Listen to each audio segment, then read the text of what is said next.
Hello, I'm Janice Irwin, and this is Framed. On today's show, we have artist, naturalist Wayne Trimm. Hi, Wayne. How are you? Hi, how are you? Good.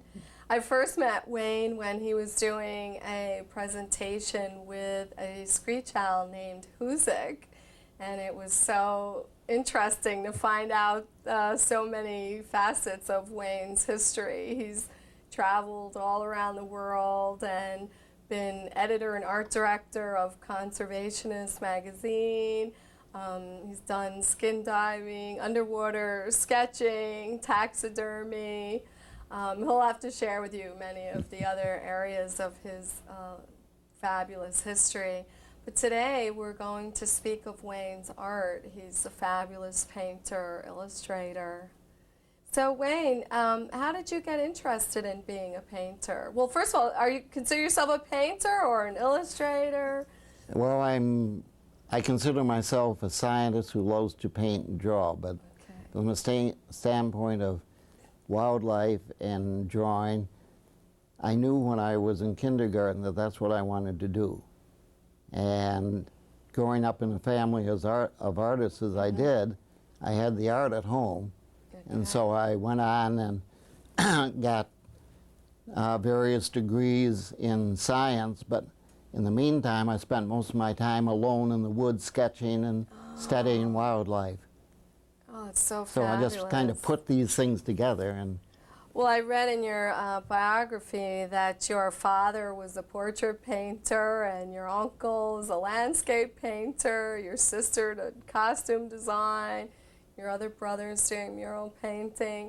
That must have been a fabulous undertaking for a child to just always have that around. And well, certainly art was around all the time, but I think one of the things that prompted me to spend my time in the woods was the fact that my brother and sister were both older than I, and about the time that they were seriously dating, a kid brother was something they didn't want around. And so I love to just the woods anyway, so I just use this as an opportunity to go off and spend even more time out there than probably most kids would. oh, that's great. Now, were you always painting or drawing wildlife? Oh, I've done a lot of portraits and landscapes and things like that, but my real love is in wildlife, yes. It's in wildlife. Right here you have this beautiful possum, and I believe you were saying it's in watercolor. Do you want to talk a little bit about this? Well, possums I find quite fascinating. They're one of my favorite animals because they're the only marsupial that we have, or pouched animal that we have in this country. Wow. A very primitive species in that their ancestors were starting to develop when the dinosaurs were still here. Oh, so wow. the possum lineage goes back a long ways. And when I was growing up in Syracuse, possums were rare. And if people found one, it would almost make headlines because they were that rare. Now with the warming of the winters and more food left around, the possums are doing marvelously. I always see a lot of them around. Now, when you are painting or sketching, are you generally working from a live creature or from photographs or stuffed creatures? All of those. All of those, okay. What I try to do is to do field sketching. I do a lot of photography. As you mentioned, I've traveled all over the world with sketchbook and camera. I've taken probably millions, I haven't counted them, probably millions of photographs. And one of the things, if I'm working on a species I've never painted before, one of the things I often will do a scale model sculpture of it. And then when I'm planning a painting, I can take that detailed sculpture, which I build from the sketches and from the photographs, and then I can light it whatever way I want it or put it in a position that I want it to be.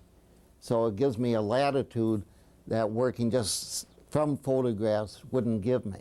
Oh, okay. What are you making the sculpture out of? Plasticine. Oh, Armature plasticine. wire and plasticine. Oh. And then what I do, I keep those, and so if I want to do a painting of the same species a year later, I still have a reference already to go. Wow, that's great. Well, one of the ones that I noticed in particular that had just such fabulous lighting was this one right here. I mean, just when we were looking at it in the studio, it's like, oh my gosh, just look at it, the way the light is dancing on the leaves and sparkling in the water and on the fish. Now, were you outside when you painted this, or? Well, I used to do a lot of, when I had more time, I used to do a lot of trout fishing, and I have a lot of memories in special places and special situations, and very often when a person's fishing, they don't see a lot of detail, but the fish will sometimes jump out of the water and you get a flash of brilliance from the scales and the light hitting the scales. And that's what I was trying to catch there. Now, is this one on a line? Has it been caught? Yeah, well, there's a fly in that's its what I mouth. thought. Okay, yeah, it has a fly. Okay. Oh, so the light was almost how it really truly is when you're yes. trout fishing, that it's reflecting off I tried that. to catch that. Oh, it's really cool.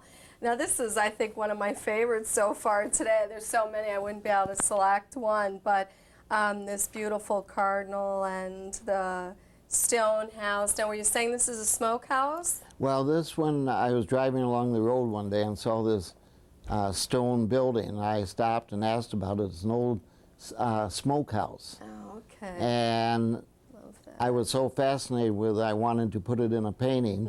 I did some sketches of it, and I wanted something in the foreground. Warm colors tend to appear closer to you anyway, and I wanted to get a feeling of a misty morning with a stone smokehouse. And so I just put the cardinal in the foreground of that particular scene. Well, I think it works really well. As you said, the cool colors recede and Yeah, the they warm do. colors move forward, which is so nice. Now, would you say you primarily paint in acrylics, or are you sketching more? Or Well, have a I favorite sketch medium? and paint every time I get an opportunity to. And also sculpt quite a bit as an aid in these other things. So my wife says I do this all the time, and probably that's almost true, because whether I'm home in the studio or whether we go out to dinner, there's a napkin there, I'll be drawing and sketching people or working on ideas for paintings and things like that. So I can't help it. It's a compulsion. Yeah, that's just a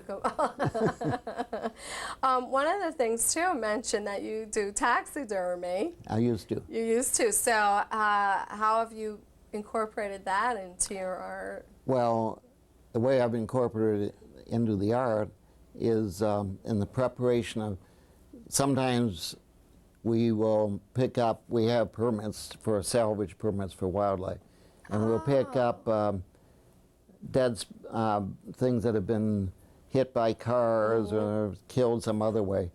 And we, rather than just have them go to waste, I'll skin them out and make them into sometimes life mounts, although not that much anymore.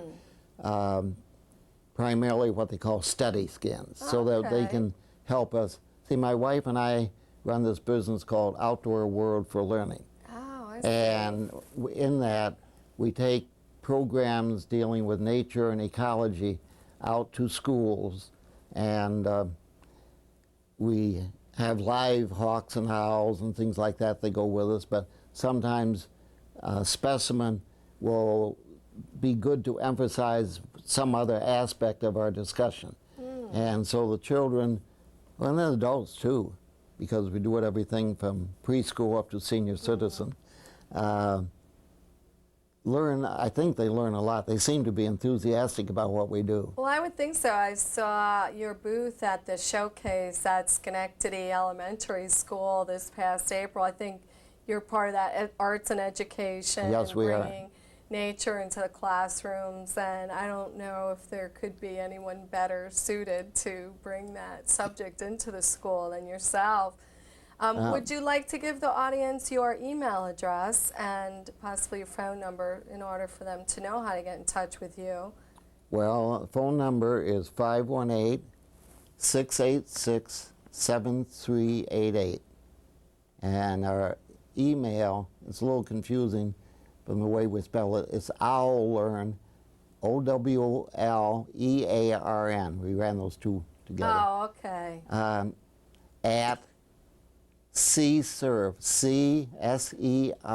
CSERV.net. Okay. You were asked about the taxidermy. The reason I got into that is with a family, you don't make it, in most cases, you don't make a lot of money at art.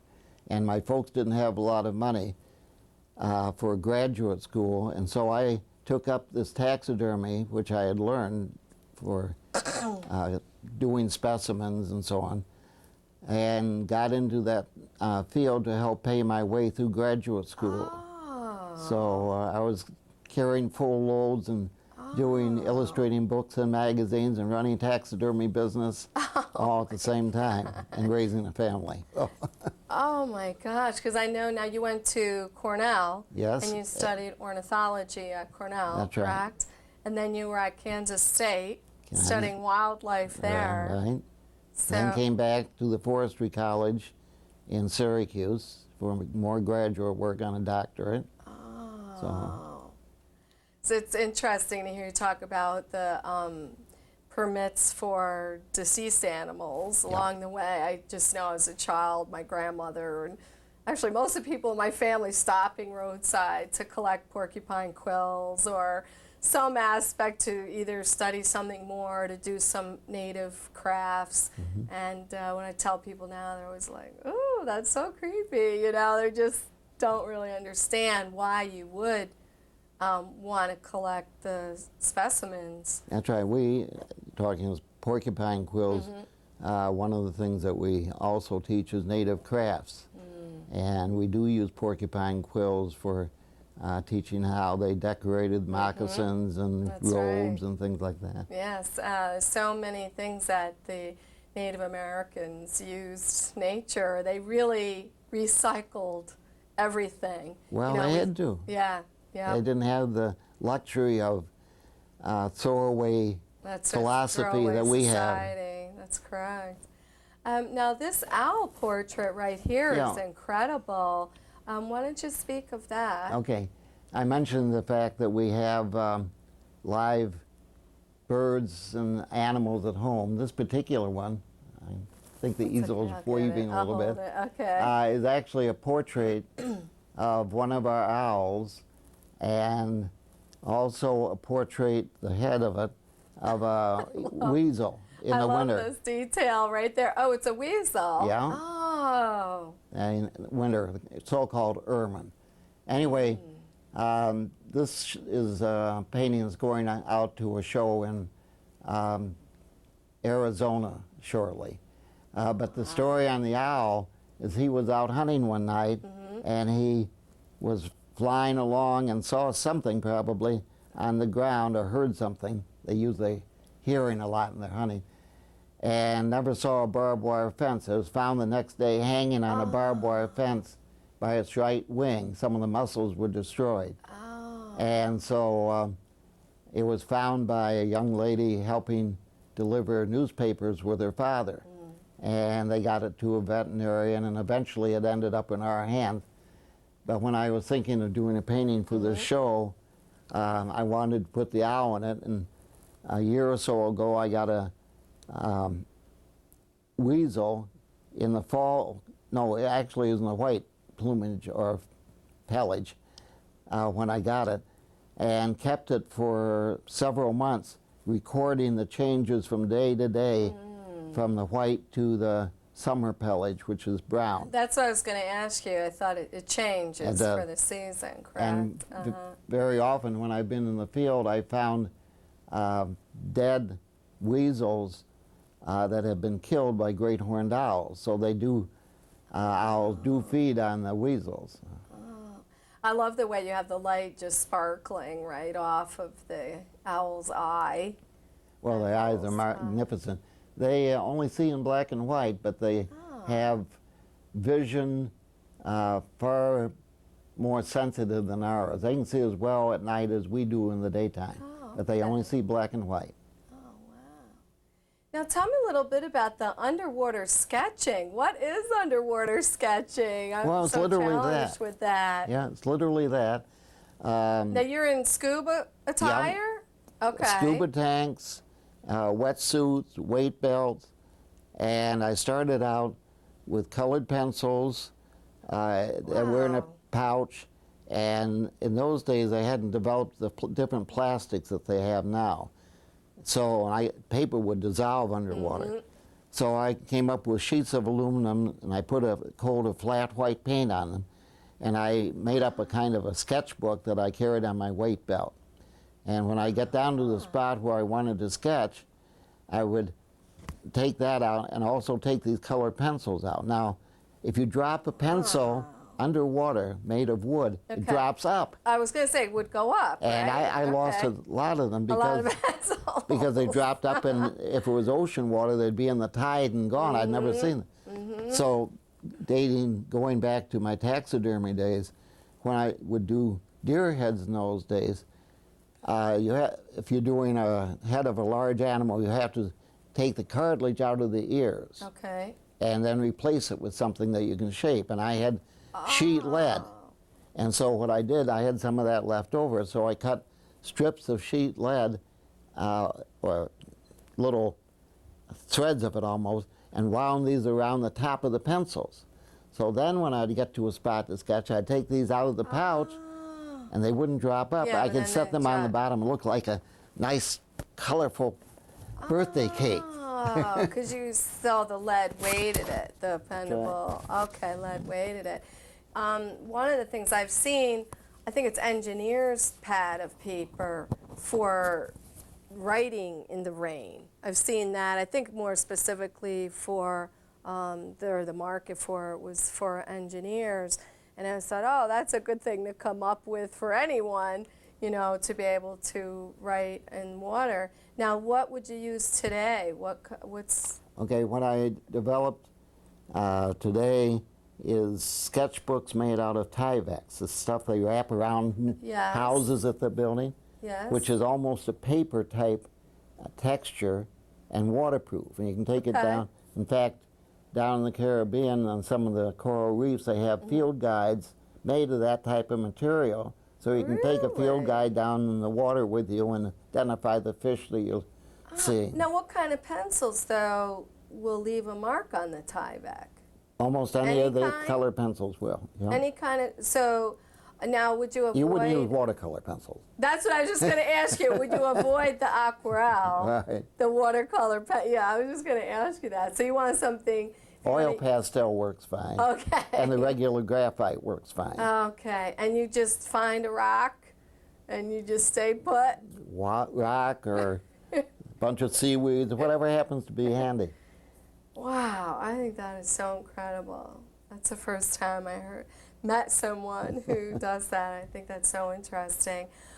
Wayne, if you'd like to hold up one of those paintings and speak of it and then pass it to me while you go to the next one, I think that might work out. Okay, this is a painting of a gray fox who is being frustrated by the fact that the grouse that it was trying to catch decided to take off too soon. That's jumping up. And that's pretty cool. My son likes that painting because I would relate the story in a nice tension narration when he was a very small boy. Oops.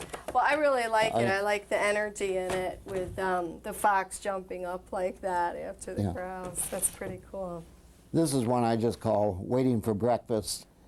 I was down in New Jersey teaching one of the workshops for the federal duck stamp program. In fact, this year I taught the fourth one. Wow. I taught the first one that was ever taught, and we're still doing them. Now what is that? I was going to ask you about that. It's a federal duck stamp art workshop. That's right. And federal junior duck stamp contest. Yeah. Is it for postage stamps? Anybody who hunts waterfowl has to have a regular hunting license, and in addition to that, since waterfowl are migratory, they have to have this so-called duck stamp. And that money that comes in from this duck stamp thing that the hunters buy is used for purchasing land, for propagation of wildlife, refuges, all sorts of things. It's really a conservation stamp, not a hunting stamp. I see. It's just I that the hunters understand. underwrite it.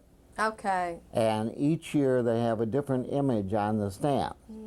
And this has become a national competition. And many of the people who have entered this have ended up, as a result of this, becoming millionaires. Because they Really? become well-known, people are aware of their work, and they sign up with printmakers, and it's really a financial opening for many artists who are interested in this type of artwork. So the workshops, I go down, I teach the anatomy. I've been a judge for the federal duck stamp program too, Okay. for judging these for the various, sometimes they'll have 400 or 500 entries, and they have to decide on the one that's going to be the stamp. And anyway, a lot of these people are very knowledgeable in waterfowl, but I know the anatomy so well that as well as the art, that I go down and help them. And we critique their work, we make suggestions, because we try to get them as close to being a winner as we possibly can. So the artists themselves are recreating the image in paint or maybe other medium, Yeah, it's right? paint. Okay, with paint. Yeah.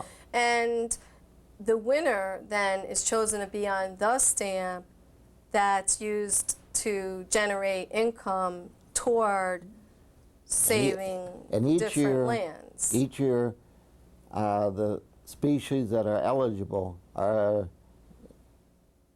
knowledgeable, or the people know what those species are. Oh, so every year is it a different It changes every year. Oh, okay. This particular year that's coming up is the last one of the original series, and that's a black scoter. And that's a species that's very difficult to photograph because it's an offshore species found in quite a bit of rough ocean water. So not many people have even photographed it. I mean, things like mallards and pintails and wood ducks, you can find thousands of photographs of them, not black scoter. So it's going to be maybe more challenging for the artists to be able to, Much more. Yeah, it sounds like it, to be able to have the image to be able to recreate it. Wow, this is like a whole nother world that I hadn't ever heard of. That's really great. And it's strictly waterfowl, correct? Yes. Yep. This particular painting is Oh, yeah, that's one really special. of glossy ibis down in the Everglades. I was trying to catch the sunset. You do capture it. You see here, this whole area. It's a beautiful sunset. And this is a peregrine falcon. They are found now up on the high mountains in the Adirondacks. And the mountains, most of them are made of gneiss, a type of rock. And so it's sometimes pronounced nice, and so I call that a nice morning. Oh, but it's for the gneiss little rock. pun, but One of the things I like, you're so proficient with using the dark colors as well as the light. Yeah, I used Get to. really dark here, and then the light just really grabs you. Well, falcons or birds of prey are my specialty. I used to train golden eagles and other species of hawks for falconry. So, birds of prey are a group that I like very much. This one was one done primarily for the idea of hunter safety, and I've got a lot of wildlife in here. There's deer and there's different songbirds and all sorts of things. But way in the background in blaze orange are a couple hunters, and because that blaze orange is so effective, even though they're way in the distance, they still stand out. And they're so tiny. I think in the painting they're about a half of an inch, if that. And I was standing quite a distance from it. I said, "Are those hunters back there?" I just think the detail in this painting in particular is just stunning. The attention to detail with the sign here, the hunters. You have a deer in the background, the woodpecker, everything. I think this one in particular is fun. Yeah, really special. We only have 3 minutes, but I just wanted to mention you traveled everywhere, to Kenya, Trinidad, Newfoundland, Mexico, Tikal. I'm just assuming you were combining your education and teaching with your art. Is that correct? Oh, yes. And you must have really seen some fabulous birds and different types of wildlife. Was there any one thing that stood out? Probably not. No, I can't even ask you that. Can't be fair asking you that. Every place I've been has been fascinating. People ask where I'd like to live or where I'd like to be. And I usually say wherever I happen to be now, because I can be in a desert and find it fascinating. I can be on a glacier and find it fascinating. Something to draw, something to experience. It's an exciting, wonderful world, and I love to share my enthusiasm for it. In brief, which I know this isn't a fair question either, could you mention about Galapagos and your experience there? Oh, the Galapagos are, for those the audience who might not know, are a bunch of volcanic mountaintops out in the Pacific off the coast of Ecuador. And they were erupted millions of years ago, and then gradually over millions of years, a lot of species have drifted in either through being washed ashore or blown in through storms and things like that. And then Darwin, in his travels, stopped at the Galapagos, collected a bunch of the finches that live there, little birds, and each island has a different type of ecology, a different type of climate, moisture, and so on. And one species of finch got there and then spread to the other islands, and in order to survive, they developed different types of beaks primarily. It's all the Darwin finch, but there's a whole variety of things, from some that have very heavy beak for cracking open nuts to some that have learned to take cactus spines and dig out with that cactus spine insects that are in holes in the tree. In other words, they learn to use tools. Wow. Wayne, I think you're just a fountain of knowledge. And for folks that want to get in touch with you, would you give your email address and phone number again for them? Okay, phone number is 518-686-7388. And the email is owlearn, OWLEARN, at CSERV, CSERV.net. Oh, that's great.